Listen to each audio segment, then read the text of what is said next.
Good afternoon, traders. Good afternoon, and welcome to Paul's Monday Market Update number 211 for Monday, 19th of January, 2026. I hope you're all well. I hope you have enjoyed a good start to the year and this rather eventful start to 2026. It's been quite some kickoff already, hasn't it? For those of you joining us for the first time, the Monday Market Update is just that. It is me flying through as much as I can share with you in the next 25, 30 minutes, looking at strength and weakness within the FX indices and commodities markets, followed by a look at the charts of interest, and then a look at the live market. It is not a signal service. It's not trade recommendations. It is just me sharing with you what might be of relevance or use to yourself in your own endeavors. As always, you are very welcome here, but just remember that you are always responsible for your own trading and investment decisions.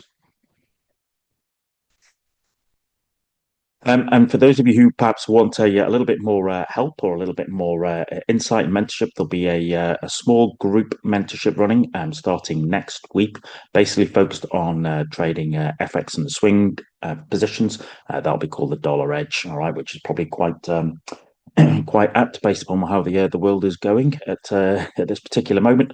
But it will basically run for Q1 of 2026, so it's going to be kind of 8 to 10 weeks, just basically looking at trading fewer higher quality setups from the 4 hour charts, focusing on the dollar, sterling, and euro markets. If you've got a question, just ping me a question. You can email me there, or there's a bit code, or that QR code will take you there. And then finally, also with their earnings tomorrow after news or after the close rather, is Netflix. We looked at these, okay, about 6 months ago, maybe not 6 months, 3 to 6 months ago. Listen, you know, that's a great trend, isn't it? That's a great weekly trend. That's what I try and tell people is, it's your job just to find a nice weekly trend and capture a piece of it, okay? Capture a piece of it, okay? That's what we're looking. Don't, when markets are in, when an instrument is in a nice trend, okay, don't fight it. Find a way to surf it, okay?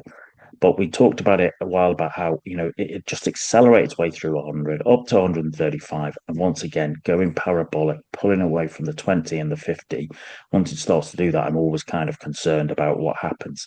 What we then saw is, we kind of drifted lower and then we put in a very, it's not the nicest, the prettiest, but a kind of a very small head and shoulders pattern.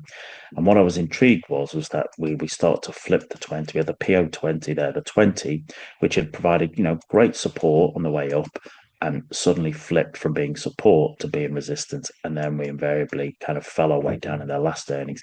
And I thought we'd drift to 100 and then make, a sort of a bigger bounce back up to here to around about 110. That's what I was looking for.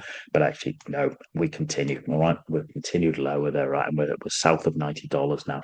So naturally, people will be interested to see, can the numbers tomorrow, can those numbers hold that decline? Because what you can see there is that over that last 6 months or so, we've gone from effectively 135 to $90. That's a $45 slip. That's a pretty move. That's a pretty strong downtrend. And whilst the candles are now getting smaller, okay, which does tell us that, maybe we're running out of the joy with that.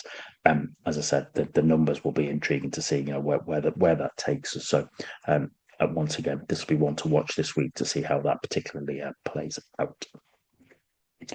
Right, there you go. Some charts of interest, quite a few this week, but that's because of A, earnings, and B, what's going on in the defense world. But let's switch across to the live markets now and see what's going on. So once again, just bear with us, and we'll just switch across to the charts. Let's bring up these boys.